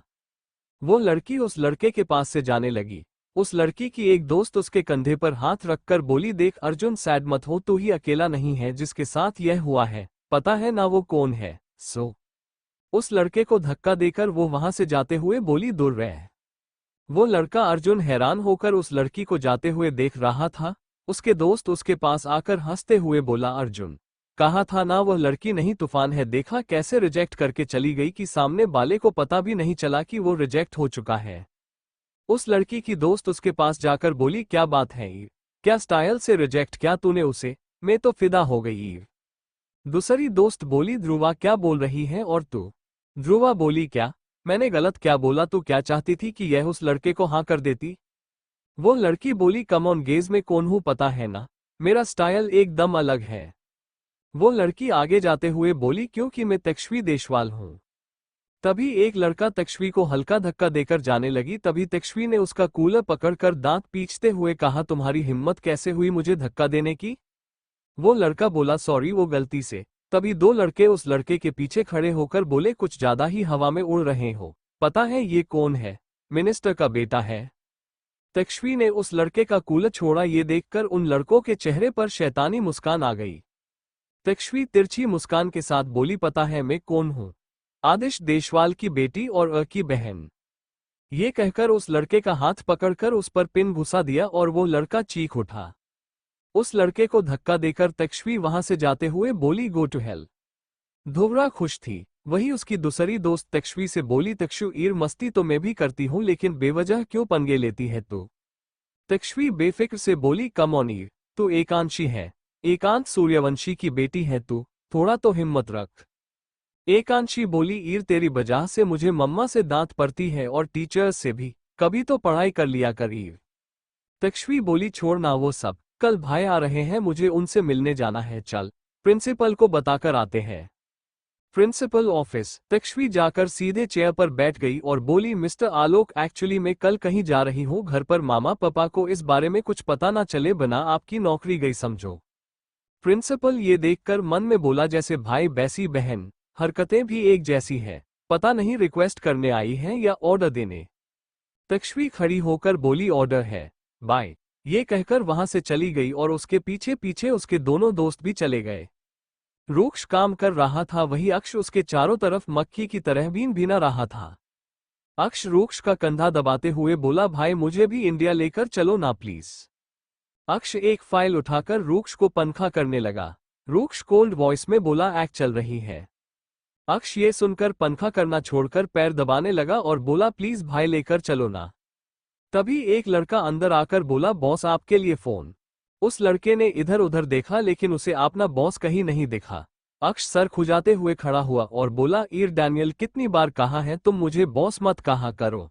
तुम बॉस कहते हो तो मुझे ऐसा लगता है मैं कोई 100 साल का बूढ़ा हूं। डैनियल हैरानी से अक्ष को देखा। अक्ष ने आकर अपना फोन लिया और बात करने के लिए बाहर चला गया। रूक्ष बोला, डैनियल, अक्ष का काम कैसा चल रहा है? डैनियल बोला, अच्छा ही है बॉस, बस जब करते हैं तो करते रहते हैं, मन नहीं करता तो सो जाते हैं। रूक्ष बोला, वो ऐसा ही है, कल हम इंडिया जा रहे हैं, यहाँ का सरा मीटिंग कुछ दिनों के लिए पोस्टपोन कर दो। डैनियल ओके बोलकर वहां से चला गया। अक्ष फोन पर बात करते हुए बोला, सुनो, मेरे पास एक लड़का है, उसके लिए लड़की ढूंढनी है। दूसरी तरफ से कोई बोला, कौन, तेरा भाई? अक्ष बोला, अरे नहीं, क्यों, मेरी भाभी के लिए सौतन लाने पर तुला है। लड़की तो मैं अपने मैनेजर के लिए लाने का सोच रहा था। पता है ज्यादा बात ही नहीं करता वह, एक गर्लफ्रेंड लाकर दूंगा तो उसके साथ लड़ाई करते करते ज्यादा बोलना सीख जाएगा। डैनियल को रूक्ष के कैबिन से बाहर आते देखकर बोला, अच्छा चल, बाद में शादी की प्लानिंग करते हैं। फोन काटकर वो फाइल लेकर सोफे पर बैठ गया और ऐसा दिखाने लगा जैसे पता नहीं कितना प्यार है उसे काम से। तक्ष्वी झूमते हुए हवेली के अंदर आते हुए बोली, हाय मामा। वाह मासी, आप भी यहाँ? अनन्या तक्ष्वी को देखकर मुस्कुराते हुए बोली, हाय प्रिंसेस, कैसी हो? तक्ष्वी अपना बैग सोफे पर रखकर बोली, मैं तो अच्छी हूँ, लेकिन एकांशी को आपने दांता है क्या? आज मस्ती ही नहीं की उसने। अनन्या बोली, जोड़ो ना उसकी बात, आज संस्कारी बन रही होगी लेकिन कल तो फिर बिगड़ना ही है, उसका गुरु जो आ रहा है। तक्ष्वी बोली, हम, पता है बुरी बात क्या है? वो दोनों मेरे भाई हैं, लेकिन मुझसे ज्यादा टाइम मेरे भाइयों के साथ वो बिताती है, मुझे सच में जलन होती है। अनन्या ने ये सुनकर तक्ष्वी को देखा जो अपनी नजरें छुरा रही थी। तक्ष्वी बोली, अच्छा छोड़ो मम्मा, पापा कहाँ है? तक्ष्वी बोली, ऑफिस में। और कहा? तक्ष्वी बोली, ओके, तो मैं कंपनी जा रही हूँ। तक्ष्वी बोली, अरे कपड़े तो चेंज कर लो। तक्ष्वी वहां से जाते हुए बोली, कम ऑन मॉम, यह आपका डिजाइन क्या हुआ है? नॉर्मल कपड़ों से लाख गुना महंगा है। तक्ष्वी वहां से चली गई तो अनन्या हंसते हुए बोली, वैसे बात तो सच है।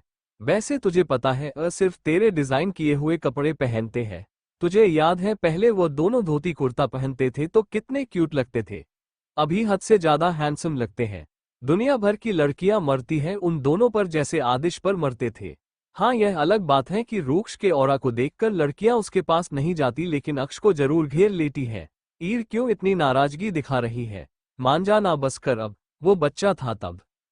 तश्वी बोली, तब बच्चा था, अभी तो बड़ा हो गया है ना।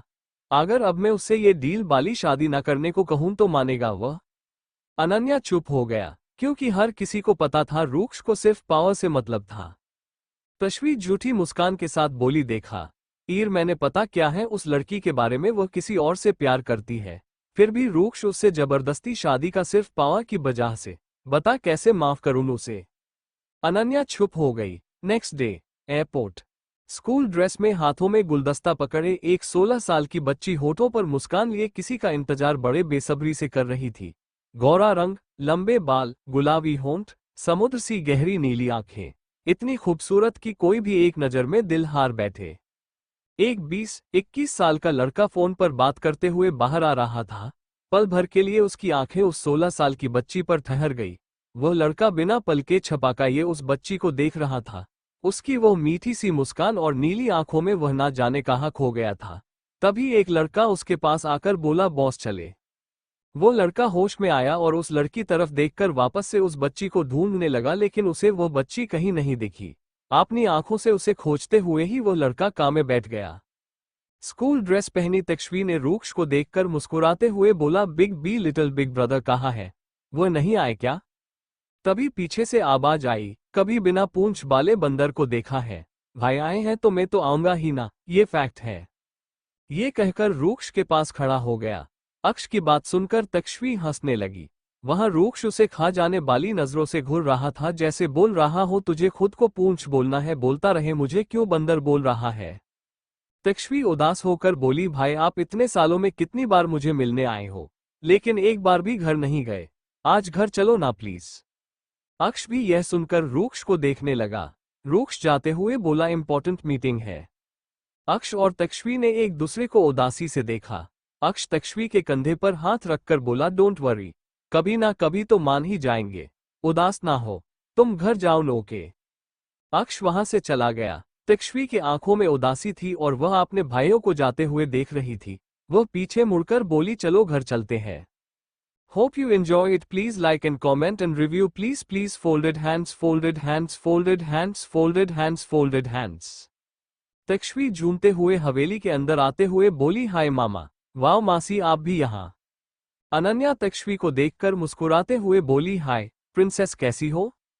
तक्ष्वी अपना बैग सोफे पर रखकर बोली, मैं तो अच्छी हूं, लेकिन एकांशी को आपने दांता है क्या? आज मस्ती ही नहीं की उसने। अनन्या बोली, जोड़ो ना उसकी बात, आज संस्कारी बन रही होगी लेकिन कल तो फिर बिगड़ना ही है। उसका गुरु जो आ रहा है। तक्ष्वी बोली, हम पता है बुरी बात क्या है। वो दोनों मेरे भाई हैं, लेकिन मुझसे ज्यादा टाइम मेरे भाइयों के साथ वो बिताती है। मुझे सच में जलन होती है। अनन्या ने ये सुनकर तक्ष्वी को देखा जो अपनी नजरें छुरा रही थी। तक्ष्वी बोली, अच्छा छोड़ो मम्मा, पापा कहाँ है? तक्ष्वी बोली, ऑफिस में। और कहा?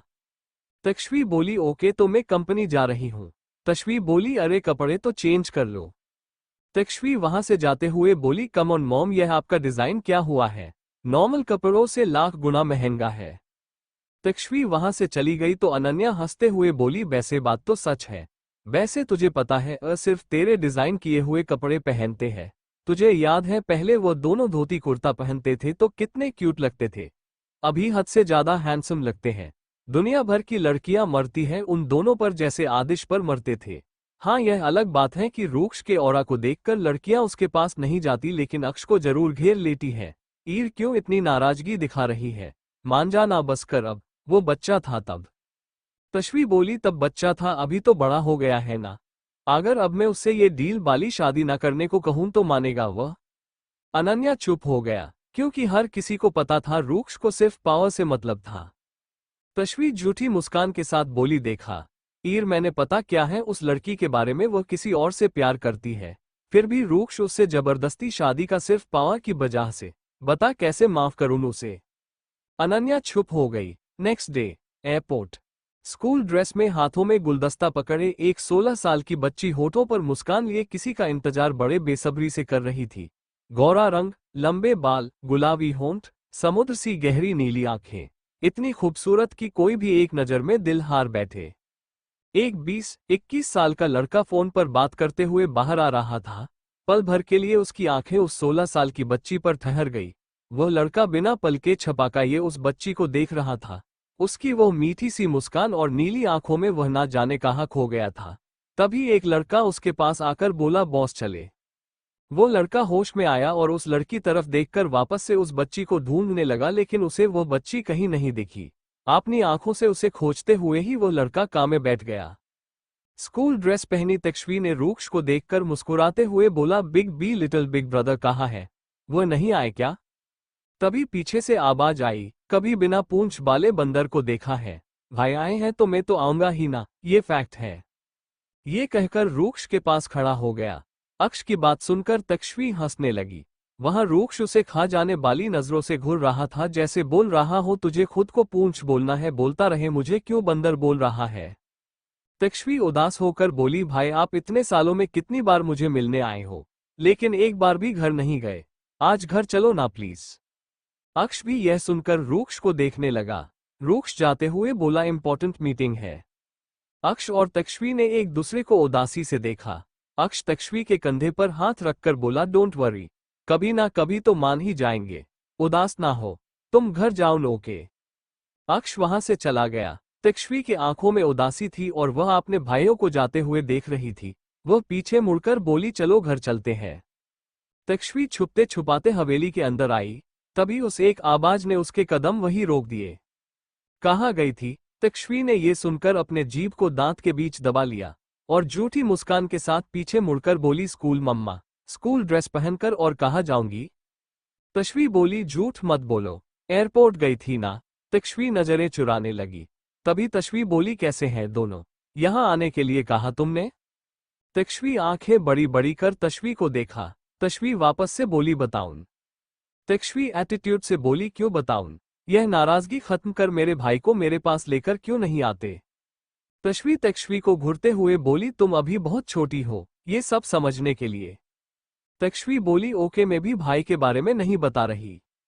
तश्वी घुरकर उसे जाते हुए देख रही थी। तश्वी 2 सीढ़ी चढ़कर रुकी और पीछे मुड़कर कहा, क्या मैं भाई से मिलने जा सकती हूँ? अगर परमिशन दे दिया तो सब कुछ बता दूंगी उनके बारे में, प्रॉमिस। तश्वी कुछ देर के लिए सोचने लगी, फिर बोली ठीक है। ये सुनकर वो खुशी से दरवाजे की तरफ जाने लगी। तश्वी बोली, ऐसे ही नहीं, हमेशा स्कूल ड्रेस पहनकर कहीं भी चली जाती हो, पहले कपड़े चेंज करो। तश्वी मुंह बनाकर अपने कमरे में चली गई। तश्वी उसे जाते देखकर किचन में चली गई। रूक्ष सोफे पर बैठकर लैपटॉप पर काम कर रहा था। अक्ष सोफे पर लेटकर एक बार फाइल को देखता और फिर उसी के ऊपर सो गया। उसके दिमाग में कुछ आया तो वह झट से उठकर बैठ गया और बोला, भाई चलो ना, भाभी से मिलकर आते हैं, अब तक हमने उन्हें देखा ही नहीं, चलो ना।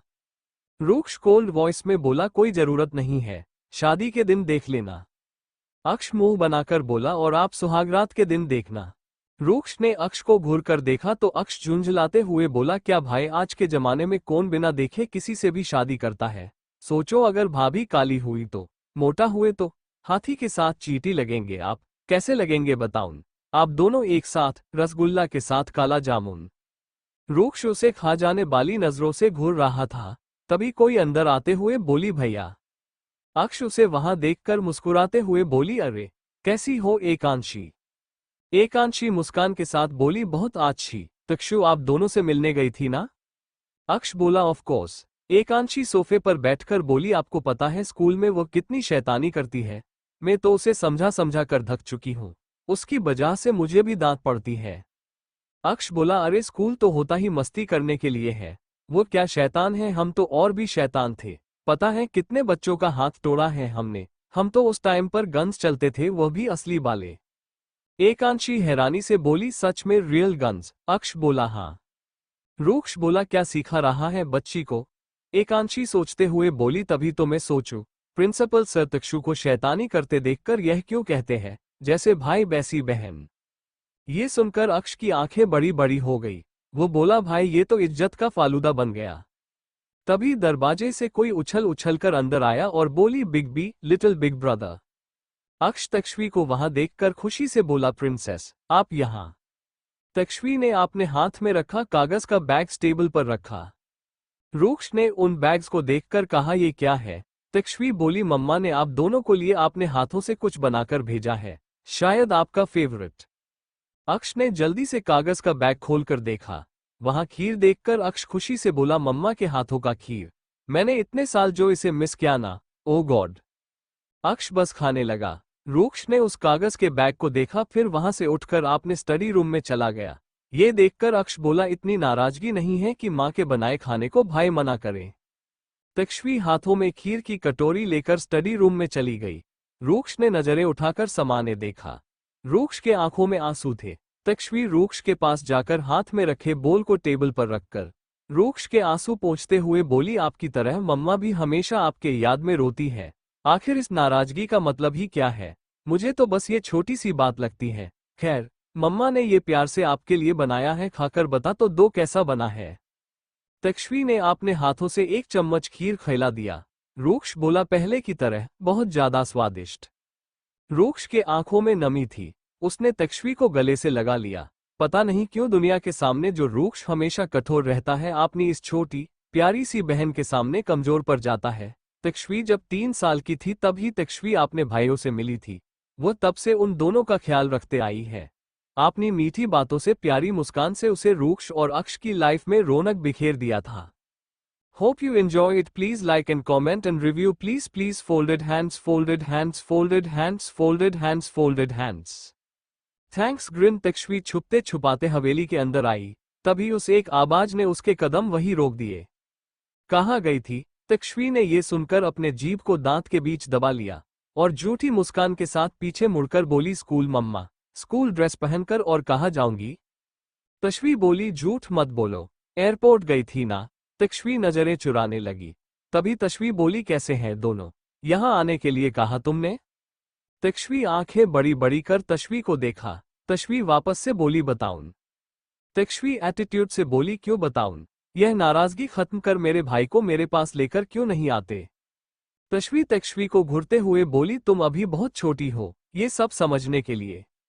तक्षवी बोली, ओके, मैं भी भाई के बारे में नहीं बता रही। तश्वी घुरकर उसे जाते हुए देख रही थी। तश्वी 2 सीढ़ी चढ़कर रुकी और पीछे मुड़कर कहा, क्या मैं भाई से मिलने जा सकती हूँ? अगर परमिशन दे दिया तो सब कुछ बता दूंगी उनके बारे में, प्रॉमिस। तश्वी कुछ देर के लिए सोचने लगी, फिर बोली ठीक है। ये सुनकर वो खुशी से दरवाजे की तरफ जाने लगी। तश्वी बोली, ऐसे ही नहीं, हमेशा स्कूल ड्रेस पहनकर कहीं भी चली जाती हो, पहले कपड़े चेंज करो। तश्वी मुंह बनाकर अपने कमरे में चली गई। तश्वी उसे जाते देखकर किचन में चली गई। रूक्ष सोफे पर बैठकर लैपटॉप पर काम कर रहा था। अक्ष सोफे पर लेटकर एक बार फाइल को देखता और फिर उसी के ऊपर सो गया। उसके दिमाग में कुछ आया तो वह झट से उठकर बैठ गया और बोला, भाई चलो ना, भाभी से मिलकर आते हैं, अब तक हमने उन्हें देखा ही नहीं, चलो ना। रूक्ष कोल्ड वॉइस में बोला, कोई जरूरत नहीं है, शादी के दिन देख लेना। अक्ष मुंह बनाकर बोला, और आप सुसुहागरात के दिन देखना। रूक्ष ने अक्ष को घूरकर देखा तो अक्ष झुंझलाते हुए बोला, क्या भाई, आज के जमाने में कौन बिना देखे किसी से भी शादी करता है? सोचो अगर भाभी काली हुई तो, मोटा हुए तो, हाथी के साथ चींटी लगेंगे आप, कैसा लगेगा बताऊं? रसगुल्ला के साथ काला जामुन। रूक्ष उसे खा जाने वाली नजरों से घूर रहा था। तभी कोई अंदर आते हुए बोली, भैया। अक्ष उसे वहां देखकर मुस्कुराते हुए बोली, अरे कैसी हो एकांशी? एकांशी मुस्कान के साथ बोली, बहुत अच्छी। तक्षु, आप दोनों से मिलने गई थी ना? अक्ष बोला, ऑफ कोर्स। एकांशी सोफे पर बैठकर बोली, आपको पता है स्कूल में वो कितनी शैतानी करती है? मैं तो उसे समझा समझा कर थक चुकी हूँ, उसकी वजह से मुझे भी डांट पड़ती है। अक्ष बोला, अरे स्कूल तो होता ही मस्ती करने के लिए है, वो क्या शैतान है? हम तो और भी शैतान थे, पता है कितने बच्चों का हाथ तोड़ा है हमने। हम तो उस टाइम पर गन्स चलते थे, वो भी असली वाले। एकांशी हैरानी से बोली, सच में रियल गन्स? अक्ष बोला, हाँ। रूक्ष बोला, क्या सिखा रहा है बच्ची को? एकांशी सोचते हुए बोली, तभी तो मैं सोचूं, प्रिंसिपल सर तक्षु को शैतानी करते देखकर यह क्यों कहते हैं, जैसे भाई वैसी बहन। ये सुनकर अक्ष की आंखें बड़ी बड़ी हो गई। वो बोला, भाई ये तो इज्जत का फालूदा बन गया। तभी दरवाजे से कोई उछल उछलकर अंदर आया और बोली, big B, little big brother. Aksh Takshvi को वहां देखकर खुशी से बोला, प्रिंसेस आप यहां। तक्षवी ने अपने हाथ में रखा कागज का बैग टेबल पर रखा। रूक्ष ने उन बैग्स को देखकर कहा, ये क्या है? तक्षवी बोली, मम्मा ने आप दोनों को लिए अपने हाथों से कुछ बनाकर भेजा है, शायद आपका फेवरेट। अक्ष ने जल्दी से कागज का बैग खोलकर देखा। वहां खीर देखकर अक्ष खुशी से बोला, मम्मा के हाथों का खीर, मैंने इतने साल जो इसे मिस किया ना, ओ गॉड। अक्ष बस खाने लगा। रूक्ष ने उस कागज के बैग को देखा, फिर वहां से उठकर अपने स्टडी रूम में चला गया। ये देखकर अक्ष बोला, इतनी नाराजगी नहीं है कि मां के बनाए खाने को भाई मना करे। तक्षवी हाथों में खीर की कटोरी लेकर स्टडी रूम में चली गई। रूक्ष ने नजरें उठाकर सामान्य देखा। रूक्ष के आंखों में आंसू थे। तक्षवी रूक्ष के पास जाकर हाथ में रखे बोल को टेबल पर रखकर रूक्ष के आंसू पोंछते हुए बोली, आपकी तरह मम्मा भी हमेशा आपके याद में रोती है। आखिर इस नाराजगी का मतलब ही क्या है? मुझे तो बस ये छोटी सी बात लगती है। खैर, मम्मा ने ये प्यार से आपके लिए बनाया है, खाकर बता तो दो कैसा बना है। तक्षवी ने अपने हाथों से एक चम्मच खीर खिला दिया। रूक्ष बोला, पहले की तरह, बहुत ज्यादा स्वादिष्ट। रूक्ष के आंखों में नमी थी। उसने तक्षवी को गले से लगा लिया। पता नहीं क्यों दुनिया के सामने जो रूक्ष हमेशा कठोर रहता है, अपनी इस छोटी प्यारी सी बहन के सामने कमजोर पड़ जाता है। तक्षवी जब 3 साल की थी तब ही तक्षवी अपने भाइयों से मिली थी। वो तब से उन दोनों का ख्याल रखते आई है। अपनी मीठी बातों से, प्यारी मुस्कान से उसे रूक्ष और अक्ष की लाइफ में रौनक बिखेर दिया था। Hope you enjoy it. Please like and comment and review. Please folded hands, folded hands, folded hands, folded hands, folded hands. Thanks grin. Takshavi छुपते छुपाते हवेली के अंदर आई। तभी उस एक आवाज ने उसके कदम वहीं रोक दिए। कहाँ गई थी? तक्षवी ने ये सुनकर अपने जीभ को दांत के बीच दबा लिया और झूठी मुस्कान के साथ पीछे मुड़कर बोली, स्कूल मम्मा, स्कूल ड्रेस पहनकर और कहाँ जाऊंगी? तक्षवी बोली, झूठ मत बोलो, एयरपोर्ट गई थी ना। तक्षवी नजरें चुराने लगी। तभी तक्षवी बोली, कैसे हैं दोनों? यहां आने के लिए कहा तुमने?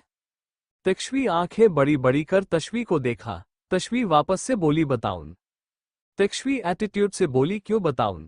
यह नाराजगी खत्म कर मेरे भाई को मेरे पास लेकर क्यों नहीं आते? तक्षवी को घूरते हुए बोली, तुम अभी बहुत छोटी हो ये सब समझने के लिए। तक्षवी बोली, ओके, मैं भी भाई के बारे में नहीं बता रही। तश्वी घुरकर उसे जाते हुए देख रही थी। तश्वी 2 सीढ़ी चढ़कर रुकी और पीछे मुड़कर कहा, क्या मैं भाई से मिलने जा सकती हूँ? अगर परमिशन दे दिया तो सब कुछ बता दूंगी उनके बारे में, प्रॉमिस। तश्वी कुछ देर के लिए सोचने लगी, फिर बोली ठीक है। ये सुनकर वो खुशी से दरवाजे की तरफ जाने लगी। तश्वी बोली, ऐसे ही नहीं, हमेशा स्कूल ड्रेस पहनकर कहीं भी चली जाती हो, पहले कपड़े चेंज करो। तश्वी मुंह बनाकर अपने कमरे में चली गई। तश्वी उसे जाते देखकर किचन में चली गई। रूक्ष सोफे पर बैठकर लैपटॉप पर काम कर रहा था। अक्ष सोफे पर लेटकर एक बार फाइल को देखता और फिर उसी के ऊपर सो गया। उसके दिमाग में कुछ आया तो वह झट से उठकर बैठ गया और बोला, भाई चलो ना, भाभी से मिलकर आते हैं, अब तक हमने उन्हें देखा ही नहीं, चलो ना। रूक्ष कोल्ड वॉइस में बोला, कोई जरूरत नहीं है, शादी के दिन देख लेना। अक्ष मुंह बनाकर बोला, और आप सुहागरात के दिन देखना। रूक्ष ने अक्ष को घूरकर देखा तो अक्ष झुंझलाते हुए बोला, क्या भाई, आज के जमाने में कौन बिना देखे किसी से भी शादी करता है? सोचो, अगर भाभी काली हुई तो, मोटा हुए तो, हाथी के साथ चींटी लगेंगे आप, कैसा लगेगा बताऊं? रसगुल्ला के साथ काला जामुन। रूक्ष उसे खा जाने वाली नजरों से घूर रहा था। तभी कोई अंदर आते हुए बोली, भैया। अक्ष उसे वहां देखकर मुस्कुराते हुए बोली, अरे कैसी हो एकांशी? एकांशी मुस्कान के साथ बोली, बहुत अच्छी। तक्षु, आप दोनों से मिलने गई थी ना? अक्ष बोला, ऑफ कोर्स। एकांशी सोफे पर बैठकर बोली, आपको पता है स्कूल में वो कितनी शैतानी करती है? मैं तो उसे समझा समझा कर थक चुकी हूँ, उसकी वजह से मुझे भी डांट पड़ती है। अक्ष बोला, अरे स्कूल तो होता ही मस्ती करने के लिए है, वो क्या शैतान है? हम तो और भी शैतान थे, पता है कितने बच्चों का हाथ तोड़ा है हमने। हम तो उस टाइम पर गन्स चलते थे, वो भी असली वाले। एकांशी हैरानी से बोली, सच में रियल गन्स? अक्ष बोला, हाँ। रूक्ष बोला, क्या सिखा रहा है बच्ची को? एकांशी सोचते हुए बोली, तभी तो मैं सोचूं, प्रिंसिपल सर तक्षु को शैतानी करते देखकर यह क्यों कहते हैं, जैसे भाई वैसी बहन। ये सुनकर अक्ष की आंखें बड़ी बड़ी हो गई। वो बोला, भाई ये तो इज्जत का फालूदा बन गया। तभी दरवाजे से कोई उछल उछल कर अंदर आया और बोली, big B, little big brother. Aksh Takshvi को वहां देखकर खुशी से बोला, प्रिंसेस आप यहां। तक्षवी ने अपने हाथ में रखा कागज का बैग टेबल पर रखा। रूक्ष ने उन बैग्स को देखकर कहा, ये क्या है? तक्षवी बोली, मम्मा ने आप दोनों को लिए अपने हाथों से कुछ बनाकर भेजा है, शायद आपका फेवरेट। अक्ष ने जल्दी से कागज का बैग खोलकर देखा। वहां खीर देखकर अक्ष खुशी से बोला, मम्मा के हाथों का खीर, मैंने इतने साल जो इसे मिस किया ना। ओ गॉड। अक्ष बस खाने लगा। रूक्ष ने उस कागज के बैग को देखा, फिर वहां से उठकर अपने स्टडी रूम में चला गया। ये देखकर अक्ष बोला, इतनी नाराजगी नहीं है कि मां के बनाए खाने को भाई मना करे। तक्षवी हाथों में खीर की कटोरी लेकर स्टडी रूम में चली गई। रूक्ष ने नजरें उठाकर सामान्य देखा। रूक्ष के आंखों में आंसू थे। तक्षवी रूक्ष के पास जाकर हाथ में रखे बोल को टेबल पर रखकर रूक्ष के आंसू पोंछते हुए बोली, आपकी तरह मम्मा भी हमेशा आपके याद में रोती है। आखिर इस नाराजगी का मतलब ही क्या है? मुझे तो बस ये छोटी सी बात लगती है। खैर, मम्मा ने ये प्यार से आपके लिए बनाया है, खाकर बता तो दो कैसा बना है। तक्षवी ने अपने हाथों से एक चम्मच खीर खिला दिया। रूक्ष बोला, पहले की तरह, बहुत ज्यादा स्वादिष्ट। रूक्ष के आंखों में नमी थी। उसने तक्षवी को गले से लगा लिया। पता नहीं क्यों दुनिया के सामने जो रूक्ष हमेशा कठोर रहता है, अपनी इस छोटी प्यारी सी बहन के सामने कमजोर पड़ जाता है। तक्षवी जब 3 साल की थी तब ही तक्षवी अपने भाइयों से मिली थी। वो तब से उन दोनों का ख्याल रखते आई है। अपनी मीठी बातों से, प्यारी मुस्कान से उसे रूक्ष और अक्ष की लाइफ में रौनक बिखेर दिया था। Thank you for listening. मुझे उम्मीद है आपको ये स्टोरी पसंद आई होगी। अगर आपको पसंद आई है तो प्लीज लाइक और कमेंट करना ना भूलें और मोर स्टोरीज के लिए सब्सक्राइब करें। मिलते हैं नेक्स्ट वीडियो में।